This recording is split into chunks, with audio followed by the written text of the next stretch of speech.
Think straight. Change your thoughts, change your life. Written and illustrated by Darius Foroux. If you can change your mind, you can change your life. William James. You become what you think. In 1869, a 27-year-old man, who had just graduated as a doctor of medicine from Harvard, was going through a crisis of meaning. This was not the first time he dealt with adversity. Throughout his 6 years in medical school, his education was interrupted by different illnesses and bouts of depression. But this time, it was worse. He even contemplated suicide for months. The young man's name was William James, who later became the leading psychologist in America and one of the founders of the philosophical school of pragmatism. It took James 3 years to overcome depression. Something he did by himself. To be clear, James wasn't just feeling down. John McDermott, editor of the writings of William James, wrote about the severity of his mental state. James spent a good part of life rationalizing his decision not to commit suicide.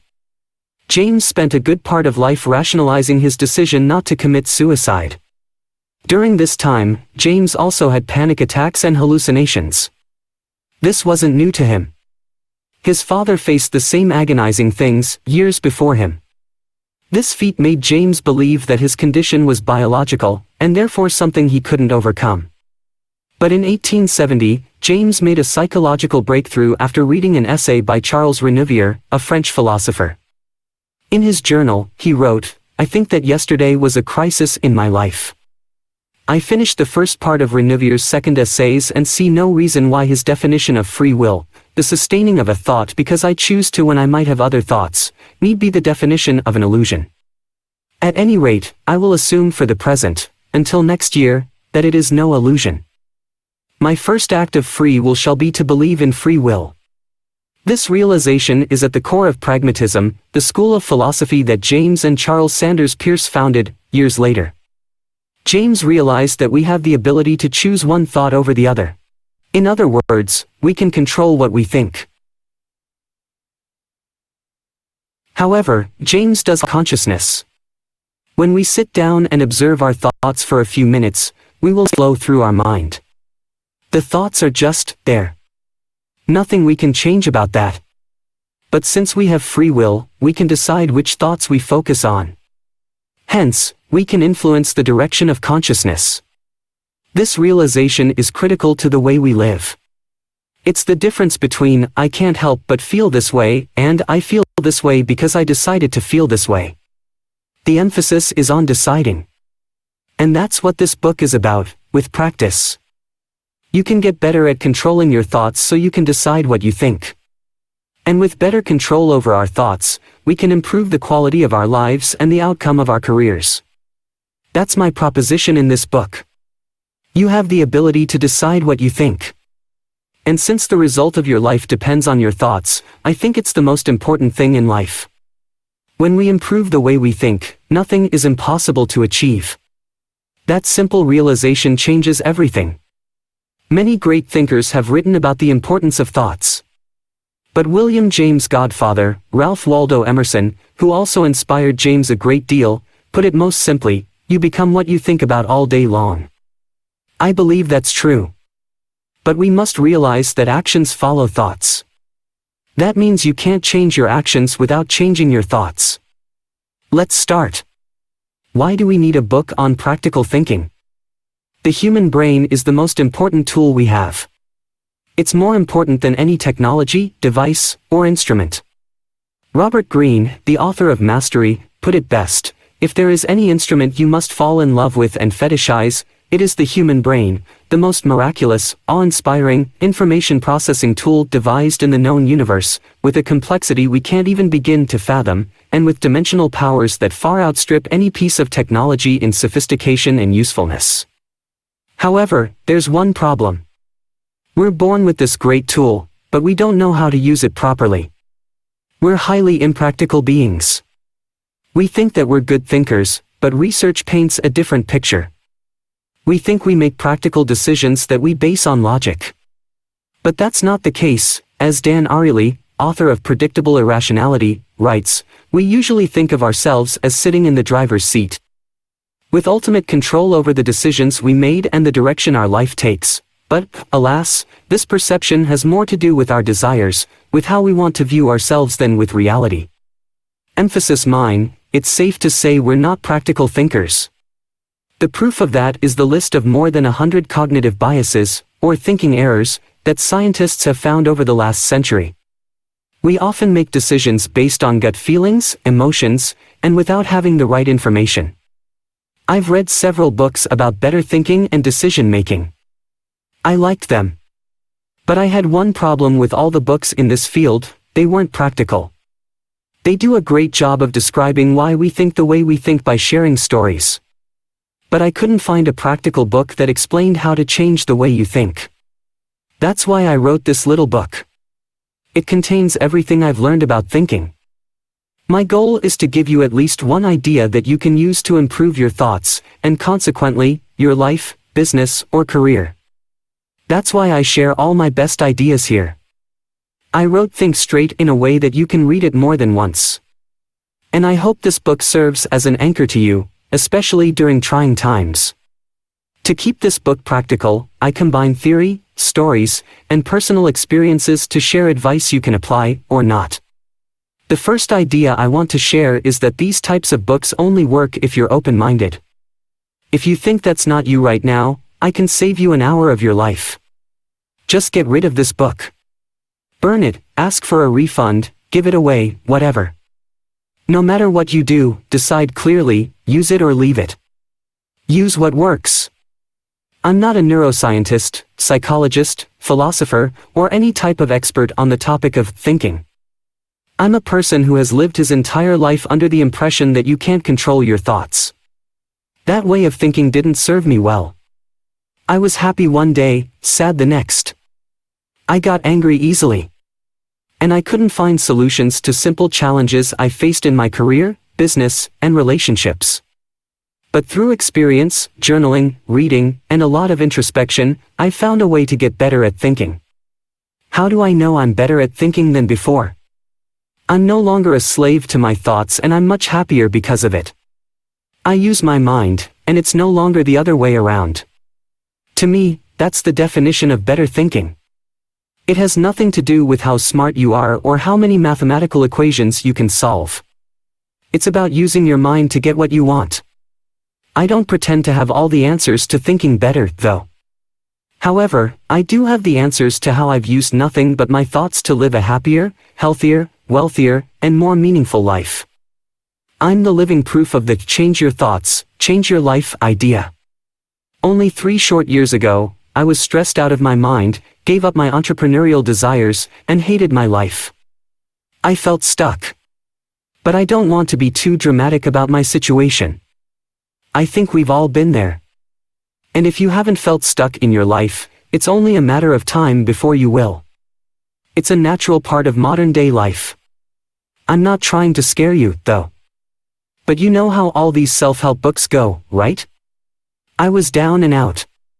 I lost all my money. I was depressed. My life sucked.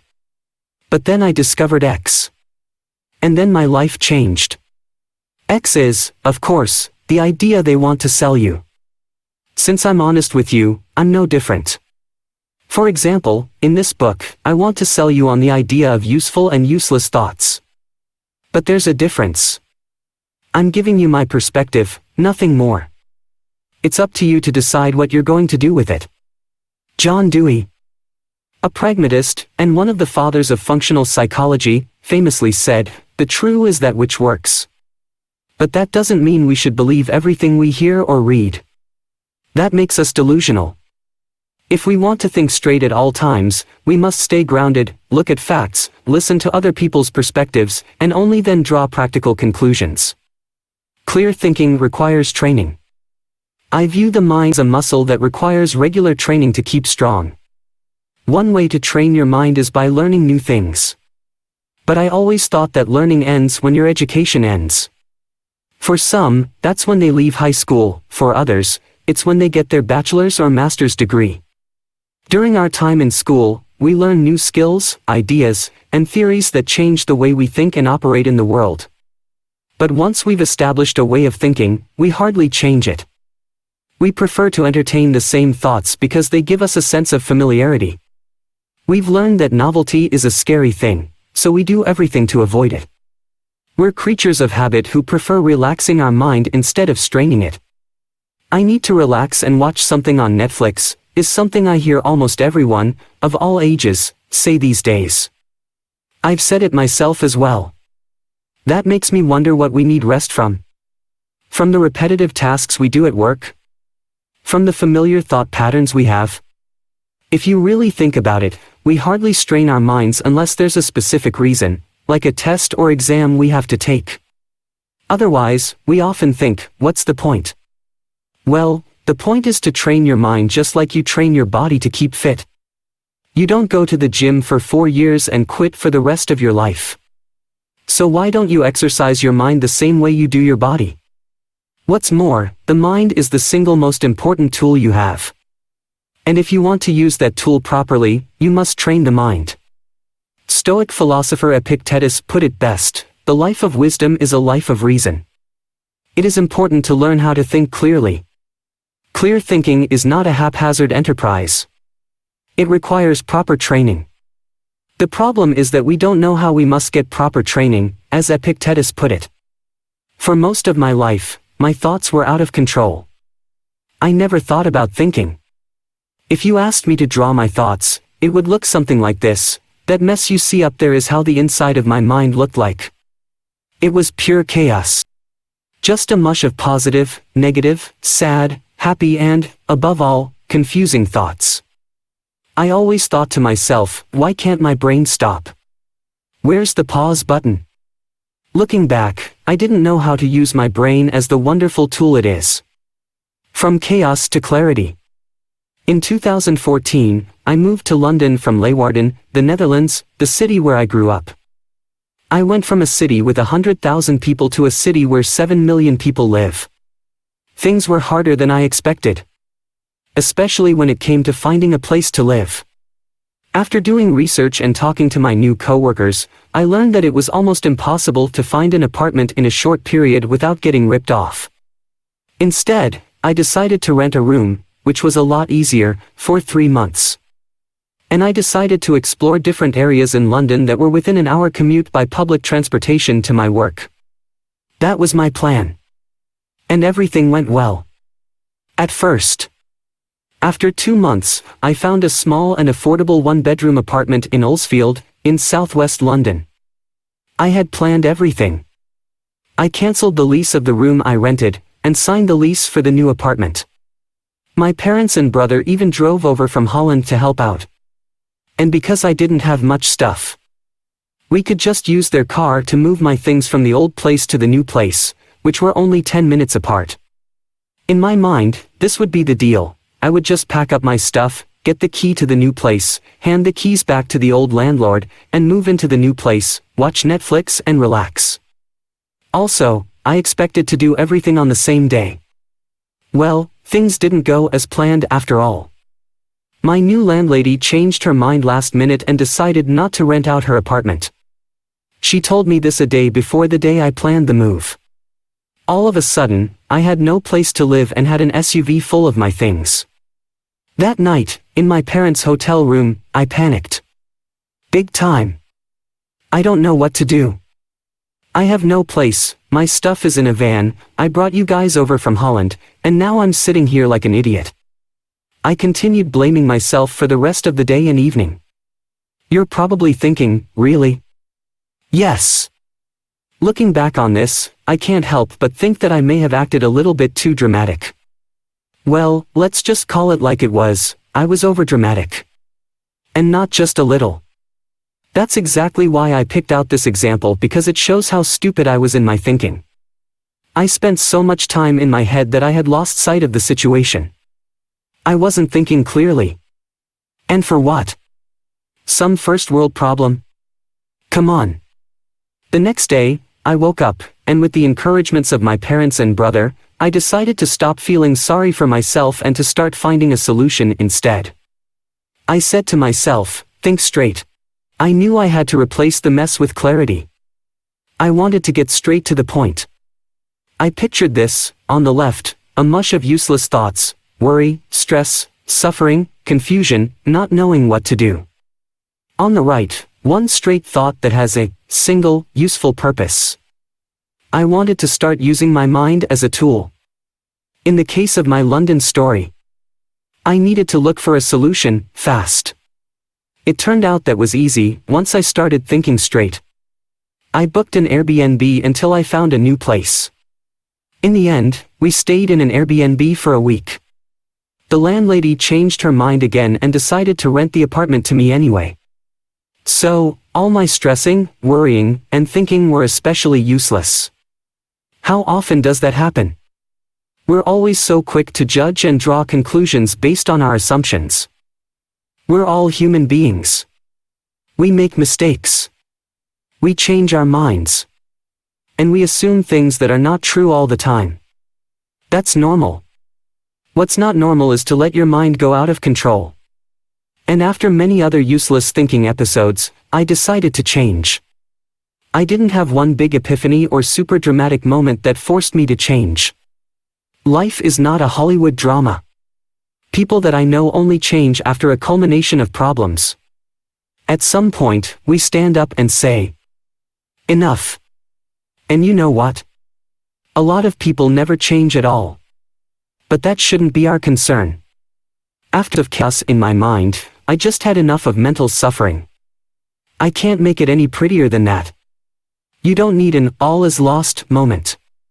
Those type of moments almost never happen. About 2 years ago, I started changing my thoughts. And I've learned to replace the chaos in my mind with clarity. Now, there's peace.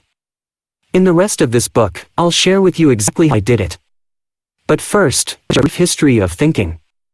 A very brief history of thinking. Thoughts are important. But not all thoughts are equal. The quality of your thoughts matters the most. Roman emperor and Stoic philosopher Marcus Aurelius said it best, the universe is change, our life is what our thoughts make it. A quick look at our surroundings shows us that life is changing faster than ever. Jobs disappear, smartphones turn you into a zombie, education costs you thousands, the cost of living increases rapidly, salaries don't, you have less time for yourself, and so on. Life changes so fast that it seems like you wake up in a new world every day. What do your thoughts make of that? If you're anything like me, these developments cause a lot of thinking, aka worrying and uncertainty. How do I survive? How do I adapt my business to changing markets? How do I advance my career? How do I not lose my mind? Mastering your thoughts is challenging. The desire to master our thoughts is as old as modern civilization. Ever since the 5th century. Philosophers from all ages and regions agree on one thing: the human mind is an instrument that solves problems. And many philosophers argue that the quality of your thoughts determine the quality of your life. From Confucius to Socrates to Descartes to William James, they all talk about their method of thinking, a way to view the world. Most of us know the Socratic method of questioning everything, even yourself. I know one thing, that I know nothing, is what Socrates famously told the Oracle of Delphi when Socrates was declared the wisest man on earth. The fact that he thinks that he knows nothing wise. That's a way of thinking. French philosopher René Descartes, who lived in the 17th century, took it one step further. He questioned everything in life, even his own existence. Because how do you know you're not dreaming or living in the matrix? That's why he famously said, cogito ergo sum. Popularly translated to, I think, therefore I am. Descartes concluded that he must exist because he's able to think. No matter how crazy your thoughts are, it's safe to say that you do exist. So why not make your existence a little more practical, lighthearted, fun, and useful? Have you ever observed or written down your thoughts?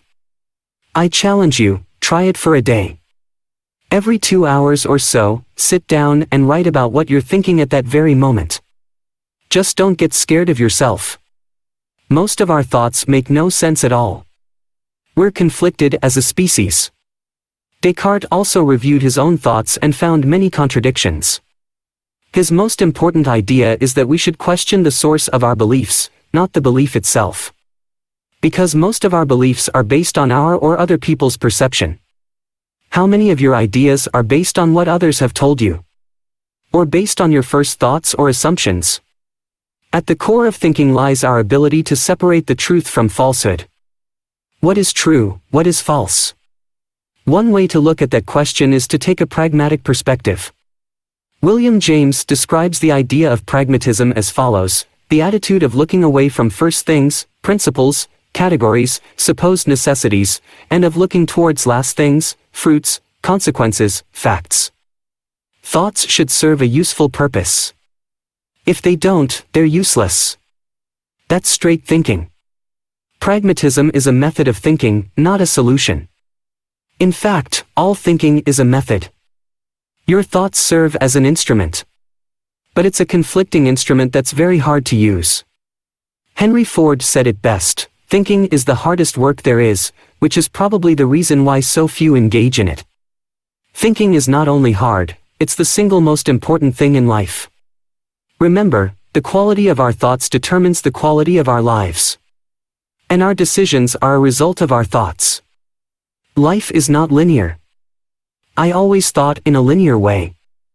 A leads to B. And if B is C, A also leads to C. I looked at appearances, first thoughts, and made a lot of assumptions. But my thoughts didn't serve a useful purpose. In fact, they served no purpose at all. Instead of thinking, I followed convention. I let others do the thinking for me. Most of us are like that. For example, I thought I would never have to worry about having a job if I got my college degree. I honestly believed that until I was about 26 years old. I figured out the hard way that nothing is guaranteed in life and that you have to work hard to earn money. And that making money has nothing to do with your degrees. If I had to pick another predictor of career success, I would say it's skills.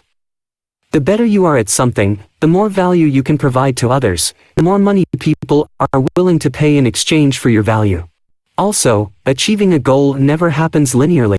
Most of us believe there's a straight line from where you are to where you want to be. Let's say your goal is to start a business so you can have more freedom in your life. That was always my goal. I thought I would just work on it until I achieved it. But that's not how it worked out. I had to take a lot of detours. I worked for many other people in between. I also started businesses that failed. Understand that life is not linear helps us to change the way we think. Along the way, I got discouraged a lot and almost quit. Now, I realize that things often don't go according to plan. That helps me to think of plans or alternative options to get closer to my goals. Another personal goal of mine was to invest in real estate. When I lived in London and Amsterdam, that was difficult for me because I didn't have enough capital to get started. So instead of putting a lot of pressure on myself to make more money and sacrifice the quality of my life, I started looking elsewhere. After researching growing real estate markets, I ended up in my hometown. Prices were low, I knew a lot of people, the population was increasing, and the city invested a lot in new businesses and education. 2 months after I decided to look elsewhere, I bought my first deal there. The point is that there are ways to achieve your goals. Also, if everyone is doing one thing, that often means you shouldn't. Connect the dots. Your brain is constantly working, even when you're not actively thinking. Apart from managing all the vital functions of your body, the brain also scans every piece of information that comes in. The brain compares it with other information that it has already stored. Your brain searches for similarities and differences between that information. That's how we think and use our brain to come up with new ideas. The brain consists of many small networks of neurons that connect to other networks, like this. Just a basic understanding of how my brain works helps me to understand how I can nurture it. I don't worry about finding a direct application for information I acquire. I feed my brain with knowledge that I'm curious about. And that diverse information might be stored in different networks, but as long as I connect the dots later, I'm okay with that. Like Steve Jobs said, you can't connect the dots looking forward, you can only connect them looking backward. So you have to trust that the dots will somehow connect in your future. If you want the dots to connect in the future, you have to make sure you form dots in your brain. The only way you form dots is by learning, doing, making mistakes, reflecting, or anything you can do to feed your brain with the input it needs to give you the output you want. Filter your thoughts. There's too much information in the world for our brain to process. So, we're forced to filter it. If we don't, we go nuts. And in that filtering process, we develop shortcuts to ease the cognitive load of making decisions. These shortcuts are called heuristics. A heuristic is a strategy we derive from previous experience with a similar problem. One heuristic that everyone knows is trial and error, a strategy for finding answers to problems we face. It's also a way of thinking. But trial and error is not always the most practical strategy.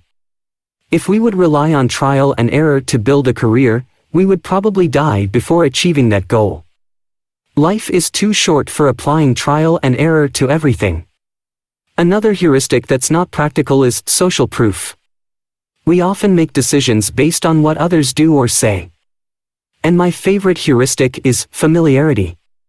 It says that past behavior that led to good results is not a guarantee for future results. The familiarity heuristic also explains why we favor things and places we know over novelty. It's one of those things we see every day. We eat the same things, we walk the same route, we make the same mistakes, and we complete the same tasks at work. Over and over again. And then, we complain that our lives are stuck or boring. No wonder you're making decisions based on familiarity. But who says that familiarity is always a good thing? It's good for certainty. But to achieve a breakthrough, you need something different.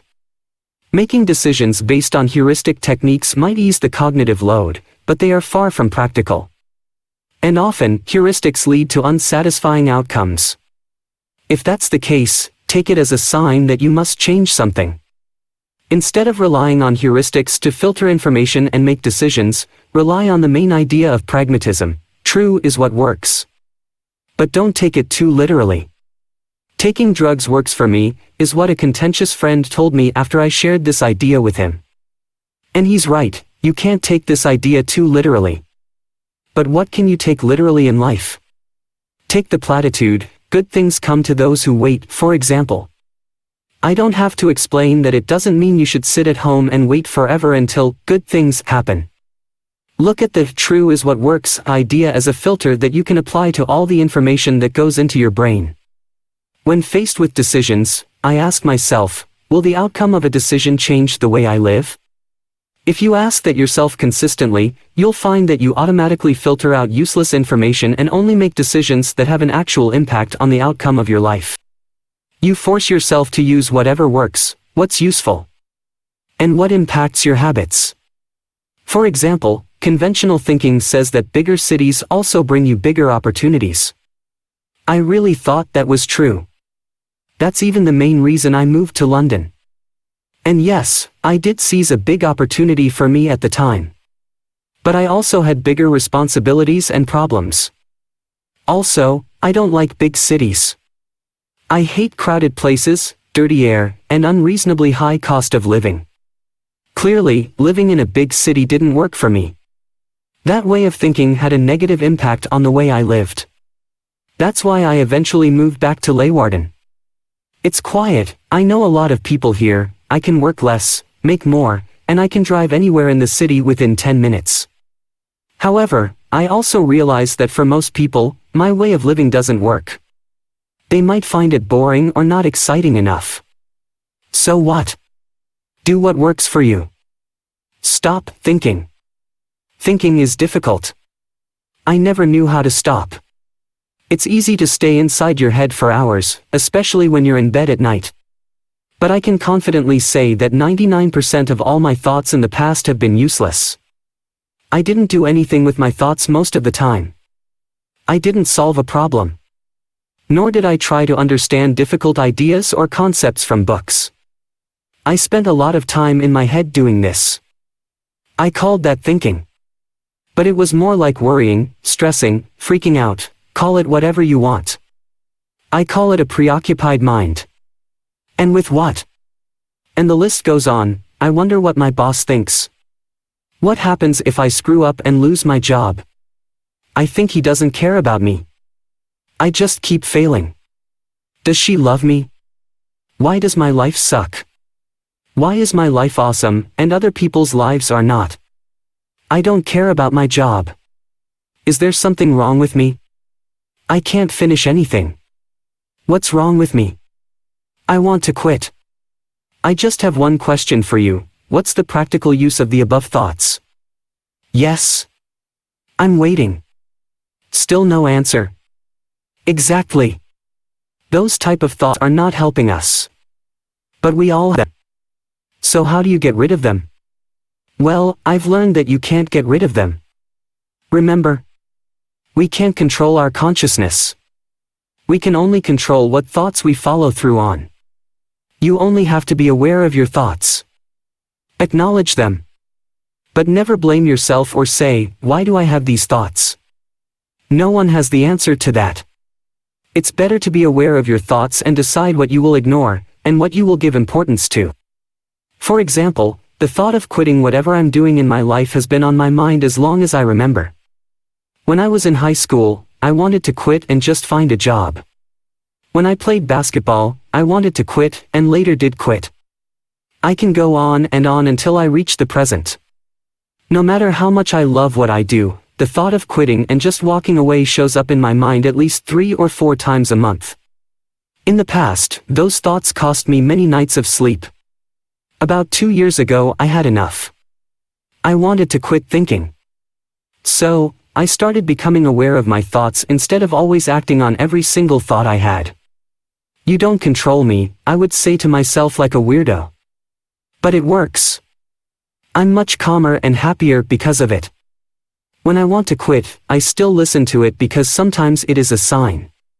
But more often, it's just fear. And I refuse to surrender to it. And neither should you. Inside your control versus outside your control. If you want to have useful thoughts, here's a rule of thumb: only think about things you can control. That automatically eliminates about 99% of your thoughts because there's very little you control in life. Only focus on what you control. Things like your desires, actions, words, intentions. What's a useless thought? Anything out of your control and without a useful purpose. Do you ever think about the past? That's the perfect example of a random thought that lacks a purpose, unless you're reflecting on a past decision or mistake you made. In the case of reflection, you're doing something useful. But other than that, every thought about the past serves no purpose. From that point of view, it's useless. Ever fantasize about the future? That's also useless. I've discovered 2 main types of useful thoughts. 1. Thinking about how you can solve problems. A problem is just an unanswered question. Put your brain to use and think about how you can solve problems. There are a lot of those on this earth. 2. Understanding knowledge. That means this: try to internalize knowledge and think about how you can use that knowledge to improve your life, career, work, relationships, etc. That's it. You can ignore every other thought. If you're constantly thinking without a useful purpose, it's because you haven't trained your mind yet. You have to get out of your head. If not, you'll go mental. Everyone will. No exception. Ask yourself, is that worth it? Do you really want to waste your time, energy, and life on useless thinking? You and I both know the answer to that. Commit to stop thinking about useless. Start taking control of your mind. All that worrying about the past and the future is not going to help you. It never did. And it never will. Don't trust your mind. Have you ever made a decision that seemed illogical looking back? We're very illogical beings. Every person creates their own social reality. The way you view the world is completely subjective because we all have cognitive biases. The concept of cognitive biases was introduced in 1972 by 2 psychologists, Amos Tversky and Daniel Kahneman. A cognitive bias is a systematic thinking error that impacts judgments, and therefore, our decisions. My favorite cognitive bias is the attentional bias. It's scientific evidence for the idea that your life is a result of your thoughts. The attentional bias states that our perceptions are affected by our thoughts. And naturally, our perceptions determine our actions and decisions, which make up our lives. If you have negative thoughts, you also have a negative perception of life. That's what it says. Our mind might be illogical, but it's also simple at the same time. Take one of the most well-known cognitive biases, the confirmation bias. It explains the behavior of confirming our preconceptions. If you believe in something, you will try hard to find information, clues, and signs to back that up. In other words, you do everything to prove you're not wrong. Instead of looking at facts, you look at beliefs. And that's what all cognitive biases do. As of this writing, there are 106 decision-making related cognitive biases known. I've read about most of them. And I've read several books and studies about cognitive biases too. My conclusion is that your mind can't be trusted. Maybe my conclusion is also a cognitive bias. Who knows? What it comes down to is this: avoid making decisions based on beliefs, obvious logic, and even science. Scientists are also human beings. That means they have their own cognitive biases. They are notorious for finding evidence for their preconceptions. The solution to making better decisions is not more knowledge. Instead, I've found that a pragmatic and neutral perspective leads to better informed decisions. Unfortunately, there's no such thing as the best decision. If that was the case, we lived in a perfect world full of people who made logical and practical decisions. I like to put it this way: there are only good informed and bad informed decisions. It's very appealing to think we've got it all figured out because we've read a few books or studies. There's just one problem: you still can't trust your judgments, no matter how much knowledge you have. Being aware of that simple thought helps you make better informed decisions. Every time I'm stuck in a thinking pattern, I try to break away by looking at the list of cognitive biases. It's free and easy. Just go to the Wikipedia for list of cognitive biases. You'll find that most biases seem like common sense. And that's exactly the point. Cognitive biases explain our illogical behavior. Look at facts. I hate assumptions. And yet, I assume things all the time. When someone doesn't answer my email, I assume they don't care. When someone apologizes, I assume it's not genuine. When I have a headache, I assume I'm ill. I know I'm not practical because assumptions are not facts. If you want to think straight, you discard all assumptions, and only look at facts. William James said it best in one of his lectures about pragmatism: the pragmatist clings to facts and concreteness, observes truth at its work in particular cases, and generalizes. To make things simple, let's look at two ways of making a decision. One based on facts, and the other based on assumptions. Does your product solve a problem? Or do you assume it does? Are you able to raise money for your startup? Or do you assume you will? Will you get a raise? Or do you assume your boss will give it to you? Is the sale a done deal? Or do you assume your client will sign? Do people like your art? Or do you assume they do? I like to avoid assumptions as much as I can. I prefer to look at facts and then draw conclusions. What if you can't rely on facts? Well, sometimes you just can't find facts, or you have to make a quick decision. In cases, I prefer feeling. Whatever you do, never waste your thoughts on other people's ill-informed opinions and guesses. True versus untrue. In the previous chapter, we talked about looking at facts. But are facts also the truth? The answer is no. Confusing, right? It's just like life. For example, does God exist? I don't know. I've never seen any evidence. Does that mean God is not real? It doesn't matter what I think. If God has an impact on the way you live, it's true for you no matter what scientists say. Friedrich Nietzsche, the German philosopher who had a profound impact on Western philosophy, famously said, "There are no facts. Only interpretations." Nietzsche was a man of true self-knowledge. Sigmund Freud even said that he had a more penetrating knowledge of himself than any other man who ever lived or was ever likely to live. He was a very analytical thinker, especially when it came to his own thoughts. When Nietzsche said that there are no facts, he meant that we, as human beings, ultimately rely on our interpretations of reality. There's no way to confirm reality objectively. That doesn't mean nothing is real and that we're all living in a big dream. We just have to realize that facts are not the same thing as the truth. That simple thought saves you a lot of energy because it means no one can be right or wrong. Don't bother with convincing people with different opinions of the truth. It's just not a practical thing to do. Save your energy for other, more useful things. Take your time to think. I used to think that smart people are fast thinkers. He thinks on his feet. He's really smart. I tried for many years. Every time I faced a problem discussion, someone asked me a question, I thought, quick. Naturally, my first answers sucked. Derek Sivers, one of my favorite thinkers, says he's a slow thinker. It's a common belief that your first reaction is the most honest, but I disagree. Your first reaction is usually outdated. Either it's an answer you came up with long ago and now use instead of thinking, or it's triggering a knee-jerk emotional response to something. Thinking things through takes time. Every time I gave a quick answer, I wasn't thinking at all, I was impulsive. Derek Sivers trained himself not to trust his first thoughts. That's also what he did when his email consumed too much of his time and attention.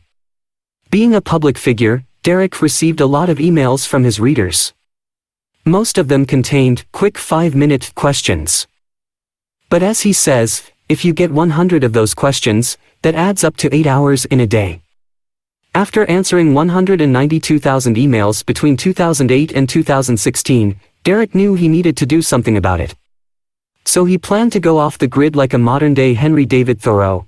I was going to go hardcore, shut off all email and social media, and make myself unreachable to all but a few close friends and colleagues. It felt like the only solution. That was his first thought. But then I realized I could remain reachable as long as I don't answer questions, is what Derek writes on his blog. I'm glad he didn't act on his first idea. His second idea is much better. I've emailed Derek myself in the past, and I think what he does makes a big impact on people's lives. What I'm trying to say is that when someone asks you a question, it's okay to say, I don't know. You can also say that to yourself. I've often been too hard on myself because I didn't have an instant answer to my personal problems. That doesn't make you dumb. It makes you human. Why are we even afraid that people think we're stupid? It's the perfect example of slow thinking. Instead of following your instinct of, I'll prove them, you can take a step back and ask yourself, why do I even want to come across as smart? If you really think about it, it doesn't matter what others think of you. I think it's always better to take your time to think. If others think that makes you stupid, they are the ones who are. No more quick decisions. Shall we book a business trip to Thailand? Are you interested in a speaking gig at Company X? Should we renovate the kitchen? Do you think we should fire John Doe? How about hiring another sales executive? Just a few questions others have asked me recently. And you know what? Just as I like to take time to think deeply about my challenges, I also take time to think quick decisions through. Every time I said yes to a speaking gig, interview, or giving a seminar, I didn't think about it for long. When things are in the future, we're more likely to say yes. That trip is planned for September. It's now March. It's ages from now. And without thinking about it, you commit to a 5-day business trip or family vacation. But when September comes, you're either in a great professional flow, have other, more important, commitments, or are in the middle of something else. Now, all of a sudden, quick yes from ages ago is on your mind all the time. Should I cancel the trip? Should I go? Should I go for 2 days only? Why do we make things so complicated while we can easily solve these things by just taking an extra day to think? That's all you need. Just think things through. Know yourself. For instance, I'm currently in a great writing flow. I don't feel the need to leave my city. I have a set routine every day, and it works very well for me. I feel happy, and I enjoy my life a lot. When I go away for even a weekend, my whole routine can be messed up. And then I need another 2 weeks to get back to my old self. However, I don't always have this mindset. Right now, I'm working on this book, opening a new office, and buying a new apartment. I'm focused on a few important things. But other times, I'm more flexible and actually do like to travel, visit friends, business partners, and live a looser lifestyle. That's why I now take more time to make decisions. Instead of following my first thought, I say, please give me a day or two to think about it. That's all you need. Release your mind. Once I changed my perspective on life, I started straining my brain every single day. I started reading 2 hours a day and taking extensive notes of the things I learned. I also started writing articles to share the ideas I learned. In the beginning, I felt like a new world opened up to me. I couldn't get enough of learning more. I bought new books every week and devoured every piece of new knowledge I could get my hands on. But after a few weeks, I had a mental breakdown. All of a sudden, my mind froze up. I felt blocked. I couldn't think, read, or write. My head hurt all day long. That went on for a few days, almost a week. I felt ill and I didn't understand why. I couldn't even think about why. And when I felt better, I just picked up where I left off. This time, I went on for longer, about 2 months before I hit another wall. But this time it was different again. No matter what I tried, I didn't feel like I was improving or learning new things. But I kept going and pushing through the difficulty. After this pattern occurred a few times, I finally understood what was going on. Training your mind happens in stages, and before you can move on to the next phase of your learning development, you have to get through a wall. I believe that both learning skills and developing yourself happen in stages. At the beginning of a new stage, things are easy to learn because everything is new. But the closer you get to the end of a stage, things get more difficult. In my case, I got headaches. But I wasn't near the end yet because, after a short setback, I got back at it again. At some point, you hit a big wall. That's the mental breakdown. It's also a point at which you want to give up whatever you're trying to achieve, writing a book, starting a business, changing your career or leading a group of people. When you hit a wall, everything stops. The book all of a sudden seems useless. Words have been our primary way to communicate. And that's why we also think in words. When I think, I talk to myself. And when I take notes, I also talk to myself. Create a chapter about drawing your thoughts, is what I wrote in my notebook when I came up with the idea for this chapter. I find that fascinating. One of the best-known thinkers of all time, Leonardo da Vinci, thought visually. How do I know this?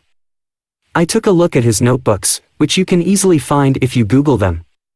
Here's an example. Now, we don't have to become this great at drawing, but I think we can still learn something. Drawing frees your mind from the constant verbalization. I started drawing the images for my blog posts over a year ago. My drawing skills haven't improved, but my articles have. And one of the reasons is that I take time to think about how I can visually share my idea. I want readers to immediately get what I'm trying to share in the article by looking at my drawings. That's why I think a lot about visualizing an idea. Sometimes I draw a graph, sometimes I emphasize a sentence or word, and I even make simple cartoons. After I make the drawing, I often edit my article to make my idea clearer. And some articles even start with a drawing. This book also started with a drawing. It's the drawing I used in the From Chaos to Clarity chapter. Here it is again. I made that drawing without a purpose. I was just visualizing some of my ideas. One of my ideas is that it used to be chaos in my mind, until I found a way to overcome it. As a result, I think clearly. That's the whole drawing. And now it's a book. Be yourself, not what you should be. Conquer yourself rather than the world. René Descartes. I'd like to ask you a few questions. What are you good at? What are you bad at? How do you learn new things? What are you passionate about? What do you dislike? In other words, who are you? What's your DNA? Sure, biologically we're all more or less the same. We all have organs, bones, blood, nerves. We also all die. Why is self-knowledge important? I never had a clue. In all my years in school, no one ever talked about knowing yourself and why it matters.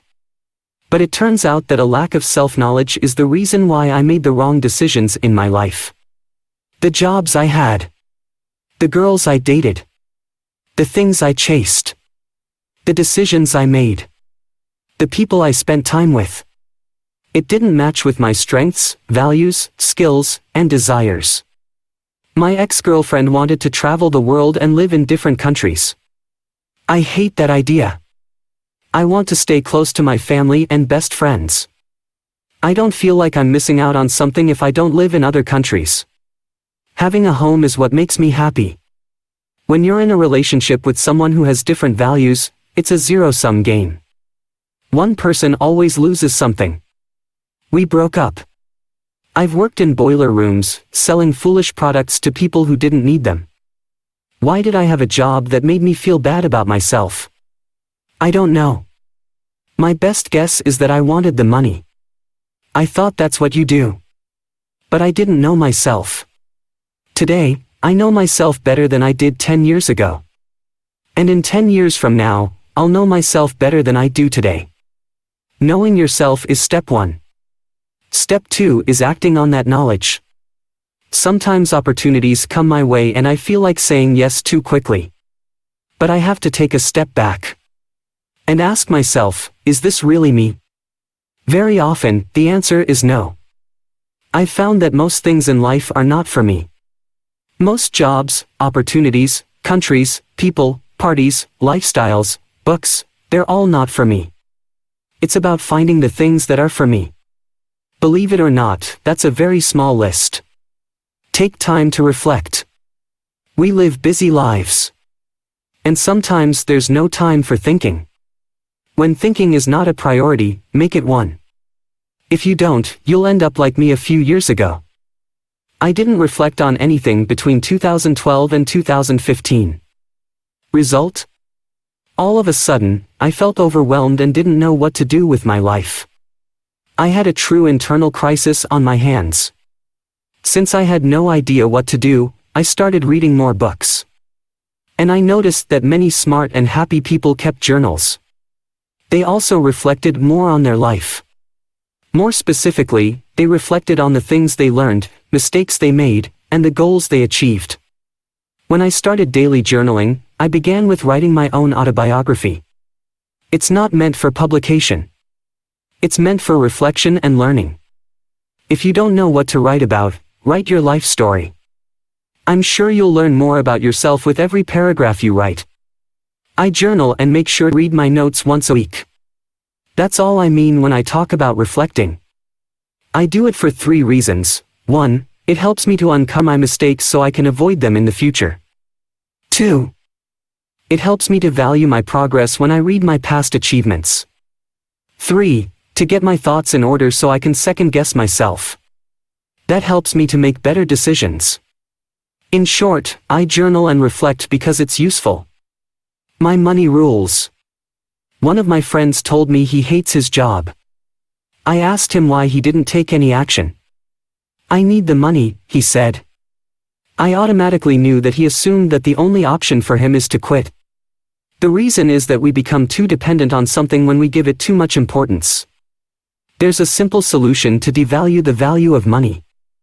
I live by these 5 rules. That's what I've done for the past 3 years. And I haven't had a single thought about money. Actually, that's not true. I still think about money. Everybody does. But as soon as I think, I have enough money in my savings account, I stop thinking about money.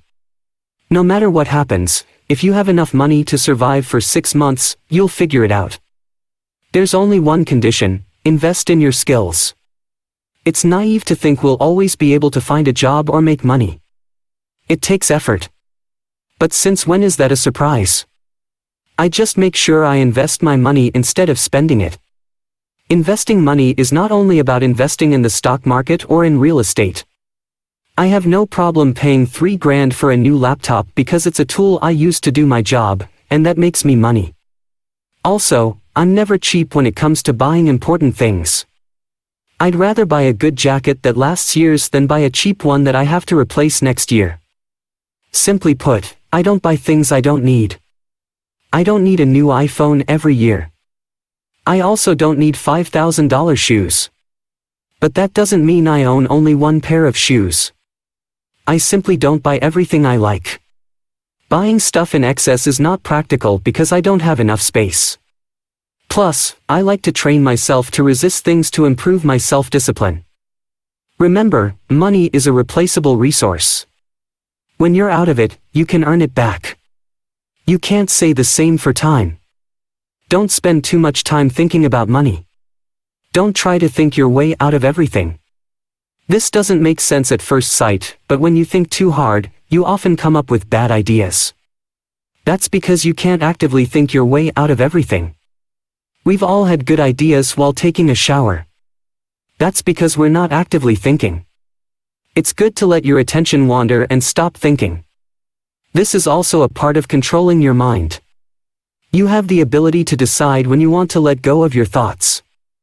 Similar to relaxing your muscles when you lay on the couch after a tough day, you can let loose of your thoughts. You can do that in many different ways.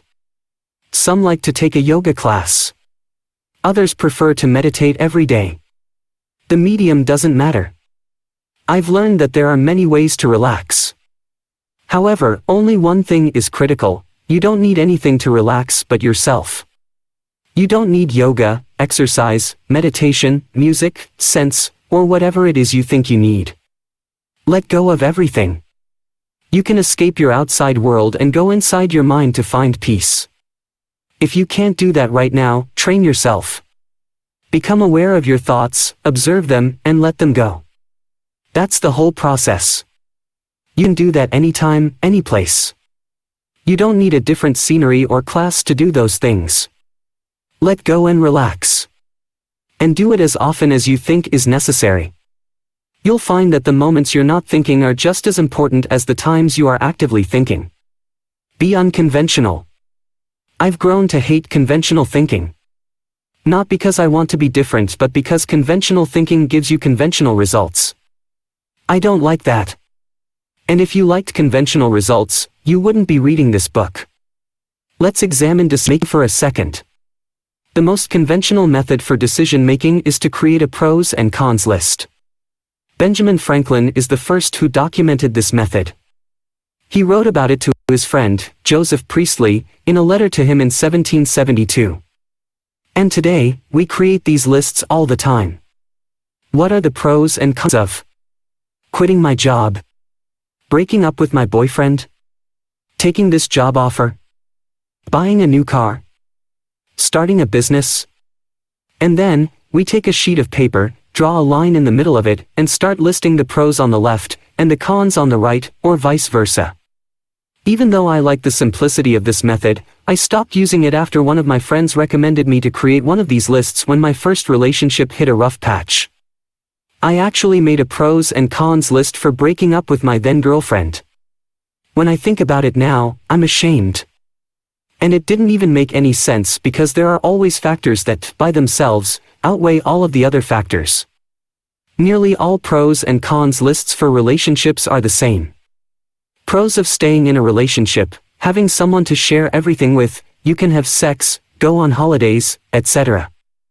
Cons of staying in a relationship: less free time for myself, getting in fights, going to in-laws, etc. It's always the same. And it's not useful. The same is true for quitting a job you hate. The pro is that you're free from a bad job. The con is that there's a lot of uncertainty. It's time to break free from this conventional thinking. Instead of binary thinking, start thinking more abundantly. It's not this or that in life. You can have this and that. I always thought I had to either quit my business or take a job. Also, many of my friends think you should quit your job to start a business. Whoever said these things? When my business wasn't growing a few years ago. I just took a job at a large IT research firm. I did both things. I ran my business in the evenings and weekends, and sometimes during the day, and the rest of my time, I did my work for the firm. Also, you can start a business while you still have a job. That's what I mean when I talk about thinking outside of the box. We always limit ourselves by narrow and conventional thinking. We always want to stay within a box. That's because we never take a step back to look at the larger picture. Take a look at the drawing below. If you're standing inside the maze, you'll probably start walking towards the middle, right? That's what you should do when you're in a maze. However, this maze is different. The prize is not in the middle, it's outside the maze. But you can only see the goal if you take a helicopter view. It's impossible to see the goal from within the maze. And yet, that's how most of us live. We do things conventionally because that's how it's done. When you stop doing things the way they're done, you'll start doing things how you get it done. Don't ask why. I'm a fool with sending emails. Especially when it comes to selecting the recipient. I always type the first letter of a name and hit enter. I trust the computer and never check whether the address I've selected is actually the person I want to mail. I'm lazy. Often, it doesn't matter and I get funny responses back from people. But one time this simple mistake cost me $150,000 in business. I was working with 2 companies on a multi-year consulting deal. Both of my contacts had the same name, let's call them Vim. One Vim was an existing client, let's call him Vim A, and the other was a prospect, Vim B. Both guys wanted the same type of consulting for their companies. But I gave Vim A better rate because he was a loyal customer. However, instead of sending the contract to Vim A, I sent the contract to Vim B. This time, it wasn't an innocent mistake. Vim B previously had seen my proposal, which had a higher total price. But when he saw that Vim A got a lower rate, he was upset. Why does he get a lower rate? Is that how you do business? He decided not to do business with us. I learned 3 things. 1. Always double check. 2. Small things can become big things. 3. And don't play favors. There's no use in asking why I made a mistake. Or why I was always lazy with email. I just was. And I was wrong. There's no way to justify my mistake. Never brush details off and say, it doesn't matter. Maybe it doesn't matter that you hit snooze every single day, or that you ignore the details of your book, report, or movie.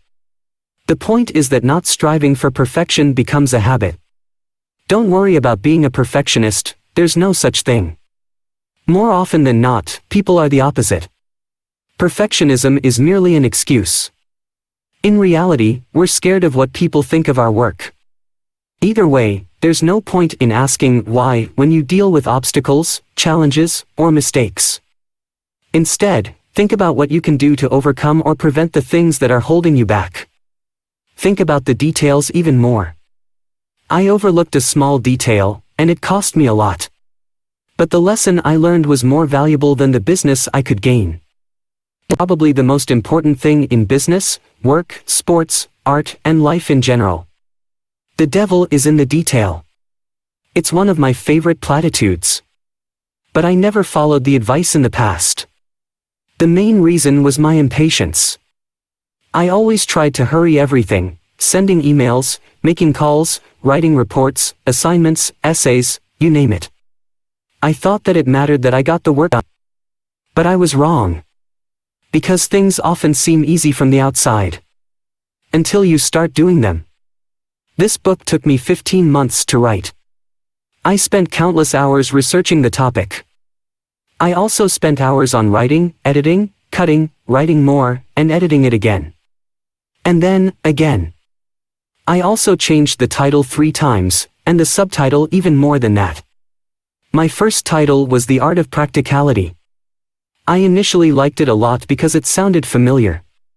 But as I started writing a book about thinking, I also applied the methods to my own book. So I thought, what does the art of even mean? I didn't have a good answer. I took that as a sign that I needed to change the title. You know what's funny? My second title was The Power of Pragmatic Thinking. Like a genius, I came up with another generic title, which was even longer than the previous one. Do you know how many books start with The Power of?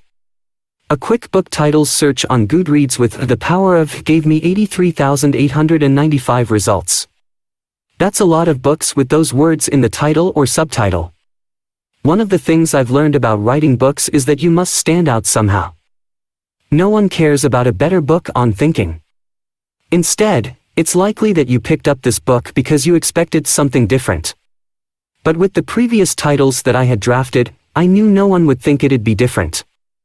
2 weeks before I published Think Straight, I started promoting it on my site and social media. And quickly, my readers became excited.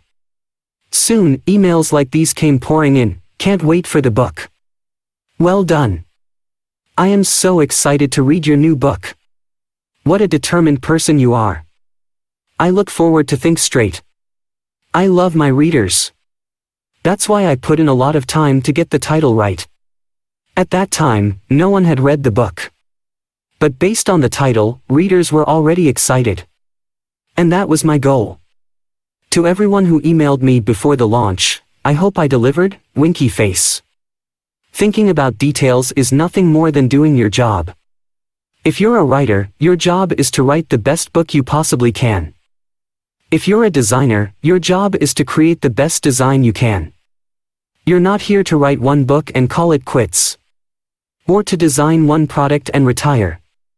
If you want to grow, financially, spiritually, mentally, you must revisit the details all the time. Never underestimate or overlook details if you want to do a job right. And if you don't, it's better not to do it at all. Take thinking out of the equation. I don't want to become someone who only thinks and never acts. In fact, the only reason I think is that I want to do more with my life. I like to get more out of it because it gives me satisfaction. That's why I don't like to think on an average day. Sounds paradoxical, right? You say you should think better, but now you're saying you're thinking less yourself. That's exactly what I'm saying. Improve the quality of your thoughts, so you improve the quality of your actions. And always have an imbalance. Action. Thinking the best way to make sure you act more is to rely on habits. Take exercise. I've struggled with staying in shape for all my life. And I was overweight for years. I always played mind games with myself about exercise and diet. Should I go for a run or go to the gym? I'll have this bag of chips and hit the gym tomorrow. What days should I exercise? Mondays, Wednesdays, and Fridays. Or maybe Tuesdays and Thursdays. That's too much useless thinking. Instead, I've made a few basic rules. Exercise at least 30 minutes a day, every day. Don't burn yourself out, don't go all out. Eat healthy, no junk food. Don't consume more calories than you burn. Keep track of what you eat and how much you exercise. When you combine a few rules, you have a system. And a system helps you to take the thinking part out of the equation. The only thinking you need to do is when your system doesn't give you the results you want. If my system would make me feel bad or gain weight, I would rethink. Even if it works, the system is never perfect. That's why I regularly think about what I can change or how I can improve my systems. Don't live with regrets. Growing up, my grandmother was always around. She was a very kind person. Maybe too kind because she made many sacrifices in her life. For her parents, brothers and sisters, husband, and later on, her children. That's also a part of life. You can't live together and build a strong family without giving.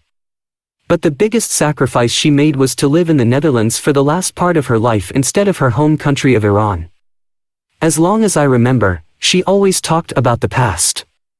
Always. And especially during the last few years of her life, she almost cried every day because of regret. Fortunately, my mother, father, brother and I visited her often and cheered her up. But through the laughs, I could see the regret. It was always present. I've learned many lessons from my grandmother. Mostly about kindness and the importance of having strong family values. But the most important lesson I've learned was that you don't regret what you did in life, you regret what you didn't do. And when my grandmother passed away in January 2015, I decided to live by that lesson no matter what. For example, I always thought I wanted to travel the world and live in different cities. I know, it's not an original goal. I speak to a lot of people who love that idea of freedom and exploration. Why is that? I think a lot of it comes from pop culture. A lot of people idolize people like Jack Kerouac and Ernest Hemingway, who were famous for their travels. And young folks now are inspired by social media personalities who also travel the world and share it on their Instagram feed. The medium might have changed, but the desire to travel to others and share your experiences with others has not. However, that lifestyle is not for everyone. But I didn't know that before I actually started traveling. How could I? Some things in life you must experience to know what they're like in reality. No one can truly feel how it is to be an entrepreneur unless they start doing it. You can read all the business books you want, and watch as many videos about entrepreneurship you want, but they will not make you an entrepreneur. Ever. You will only end up living someone else's life. I'd rather eat rice and beans so I can do the things that I love instead of having a job that makes me miserable, but pays well. At the end of the day, this is your life, and the only way you can live with yourself is to follow your strongest desires. Just make sure you think straight so you eventually act on those thoughts. Never look back. I hardly look back on life. I never daydream of the past. I don't look at old photos all day long. I don't even think about taking pictures because I'm too involved in the present. Sometimes, I feel like most people are stuck in the past. They live their life in the past tense. Instead of enjoying a moment, they grab their phone and take a picture of it. Instead of living life through a lens, I prefer to be present at all times. Now, I must be honest that I fail to be 100% present. However, I intend to live now. And I know I'm successful because I never have the urge to relive the past. I'm too busy enjoying now. That doesn't mean I never stop to take a family picture. I just don't go around snapping millions of pictures that I will never look at again. Think about it, when do you have the time to take a look at all your memories? How many pictures and videos do you have? How many old documents, old diplomas, memorabilia, and other physical things do you have stored that remind you of the past? If you're having a hard time letting go of the past, let me make it easier for you. You'll never going to. Use your first iPhone that you've kept in your desk drawer for years. Edit that video from the weekend trip you took with friends. Look at your old school papers, essays, and grades. Wear those old clothes you have in storage. Do anything with the object that reminds you of your first date. When we hold on to a lot of things in the past, they form an obstacle to living in the present. The only useful purpose I can think of for looking back is to learn. You can draw many lessons from looking at your past. That's why I like to journal. I regularly go back to my journal entries to understand my thought process at the time. Especially when something doesn't work out the way I want, I go back and try to understand why. For example, in 2017, after 2 years of regular blogging, and building up a newsletter with more than 22,000 members, I decided to start a paid membership site. Before I started the membership site, I contemplated it excessively. If I get 1,000 readers to support me with $5 a month, I can make a living off writing, training, and helping others.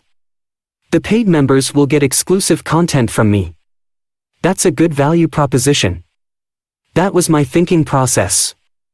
I came up with the number 1,000 because of Kevin Kelly's seminal article, 1,000 True Fans. I also studied how other bloggers started their membership sites. Everything looked good on paper. And I had sold hundreds of online courses before that, so I knew people valued my work. But things didn't turn out as I expected. After a month, 78 people signed up. After 6 weeks, I pulled the plug on the membership site. Many of my friends, colleagues, and even paid members told me I stopped too quickly. Maybe so. However, I'm not the type to quit when things are hard. I've thought about quitting education many times during my 5 years when I was getting 2 degrees. I also thought about quitting my family business many times because it's very hard to make a living. But that's never going to change. No, instead, I quit my membership site because I thought straight, at this rate, it takes me more than 12 months to get 1,000 paid members. Plus, within the first month, half a dozen people canceled. So if I take cancellations into account, it will take me even longer. Also, during the past 6 weeks, I've felt an obligation to provide exclusive content to my paid members. I want them to get something out of the membership. That pressure costs me a lot of time that I could spend on growing our family business or my coaching practice. All in all, a membership site is not the right strategy for me. Instead of making a simple calculation of 1,078, I thought further than that. How can you get people to stay? How much work does it take you? And what are alternative ways of achieving my goals? There are many other ways I can help others. There are also many other ways for me to make a living. That's why I decided to pull the plug on my membership site after only 6 weeks. If things don't work out, it's not the end of the world. Make a decision. Stand by it. Move on. And only look back to learn. When I look back on my experiment with starting a membership site, I could have easily prevented myself from wasting a lot of time. It took me about 3 months to create the membership area, create content, write copy, etc. Before I started, I knew that it would take time to run a membership site. Remember the chapter about details? If you want to do a job, do it right or not at all. In this case, I should have done nothing at all. Why? Because I spend too much time on running my family business, writing articles, books, creating courses, and consulting. From looking back, I've learned that I can only take on one big project per every aspect of my life. So yes, look back, but don't stare for too long. Life happens now. Spend your time well. Time is limited. Sooner or later we all figure that out. And once we do, we start being more conscious of the way we spend our time. Thinking is a double-edged sword. It can help you. But it can also destroy you. The outcome depends on how you use your thoughts. Your mind is an instrument, nothing more, nothing less. In this book, I shared how I've learned to use my brain more effectively. Sometimes you have to think differently, and there are times you must stop thinking altogether. It's up to you to decide when you should deploy which method. But no matter what you do, don't spend too much time in thought because that's a waste of life. At the end of the day, thinking by itself is useless without action. But like we talked about earlier, action follows thought. Effective thoughts. Effective actions. To clarify what I mean, I've made a list of what I think are effective thoughts: making your life better, growing your career and business, visualizing your future, thinking of new ideas, solving problems, coming up with fun things to do with your partner, family, or friends. It's really not that complicated. However, sticking with this way of thinking is very hard and takes work. Don't expect to become a practical thinker after reading this book only once. Like any skill, better thinking requires daily practice. I do that by looking at everything that happens in my life as an exercise for thinking better. Because if I don't, I start wasting my time on useless things like complaining, feeling sorry for myself, and not enjoying my life. We're collectively thinking so much we're missing out on life. And it has nothing to do with fancy things other people do. We all know that the beauty of life lies in the small things. Did you notice the sunshine this morning when you woke up? Or the raindrops? Did you notice the smell of your coffee? Did you feel the texture of your cereals? If your answer is no, you definitely need to get out of your head. Stop thinking and start feeling. Inner calm. There's only one end goal to all of this: inner calm. No matter what you experience in life, and no matter what happens to you, your mind should stay calm under all circumstances. That's the ultimate prize in life. Mastery of the mind means that we control our mind. Remember, you can only achieve that through daily practice. Some people call it meditation and others might call it mindfulness. No matter what you call finding inner calm, please don't overcomplicate it. You don't need a $10,000 course to learn how to find some peace inside your head. Just sit down, be one with your thoughts, observe them, and then, ignore them. That's all there is to meditation. I meditate all the time, when I walk, exercise, write, wait, sit, lay, whatever. I can always find the time and energy to go within myself to find peace. I don't need anything to do it. That's important to realize. I've said it before. But it's so important that I'll say it again, you don't need a yoga mat, music, or teacher to help you control your thoughts. You can go within yourself to find calm anytime you want. You also don't need a holiday, new shoes, or a drink. How do I know this? I control my mind. I decide what it does. So can you. Think beyond yourself. Many of the ideas I shared in this book come from the philosophy of pragmatism. If you Google pragmatism, you'll probably read that the philosophical movement was founded by Charles Sanders Peirce, a former professor at Johns Hopkins University. But if you look closer into the story behind the philosophy, you'll find that it was William James who actually credited Peirce as the founder in 1898. Even though Charles Sanders Peirce was a well-respected academic during the 1880s, he had fallen from grace by the end of the 19th century. James and Peirce got to know each other during the 1860s when they were both students at the Lawrence Scientific School at Harvard. Peirce, once considered as a prodigy of mathematics and logic, went on to become a professor at Johns Hopkins University. But he lost his position in 1884 due to a scandal involving his remarriage. It's truly a sad story. Peirce's first wife left him in 1875 and shortly after that, he became involved with another woman, while still being legally married. However, his divorce became final 8 years later. During those 8 years, he lived with a woman he was not married to. Apparently, Simon Newcomb, who was Peirce's colleague, told on him. Consequently, he was let go in what became a public scandal. Sadly, Peirce never found academic employment again and lived in poverty for years after he was fired. Even lived and slept on the streets of New York City for years. No one helped him, except for his old friend William James. After James overcame his depression in 1870, he started building a body of work that, more than a century later, remains relevant. James became a Harvard professor and an academic celebrity due to the publication of his book, Principles of Psychology. A book that took him 12 years to write and was published in 1890. In contrast to his friend, James' career was on the rise for years.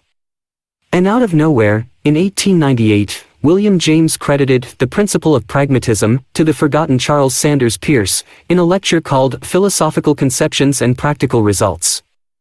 Pragmatism means that one must look at the practical value of ideas.